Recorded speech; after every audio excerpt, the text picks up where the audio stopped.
মনে রাখতে হবে, একসাথে থাকতে গেলে, দুইটা পাতিল একসাথে থাকতে গেলে টুনটান লাগে না, বাধে হয় না? আপনার কাছে যদি কেউ এসে গাল গল্প দেয়, দেখবেন অনেকে গাল গল্প দেয়। গাল গল্প দেওয়া লোক আছে না নাই? ভাই 30 বছর সংসার করে জীবনে আমাদের একটা কথা হয়, ডাহা মৃত্যু। এ লোক ডাহা। আপনার 50 বছরের সংসারে কোনো বিষয় হয় না। হ্যাঁ, ঝগড়া করেন না সেটা ভিন্ন বিষয়, কিন্তু ভিন্ন মত হবে না, দ্বিমত তৈরি হবে না, নিজেদের মধ্যে ভুল বুঝাবুঝি তৈরি হবে না, একবারও হবে না জীবনে, অসম্ভব।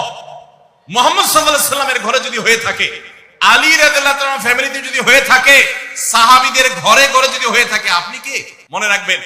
এই সমস্ত ডাহা মিথ্যা কথা শুনে আপনি চিন্তা করেন, হায় হায় রে, তাহলে আমার বউটা এত ডাইনি। আর মহিলা চিন্তা করে, আমি স্বামীটা এত অমানুষ, কত বড় ডাকাত। দেখো তার স্বামী স্ত্রী জীবনে কোনো কথা হয় না, আর আমার স্বামী ডেইলি একবার মা বাপ তুলে না গালি গালাজ করলে তার বাটার পেটে ব্যথা হজম হয় না। এই সমস্যাগুলো আছে না নাই? ভাইরা আমার, সবর করার জন্য, সবর করা সহজ হবে আগে থেকে যদি প্রস্তুত থাকেন যে এই সমস্যা হবে।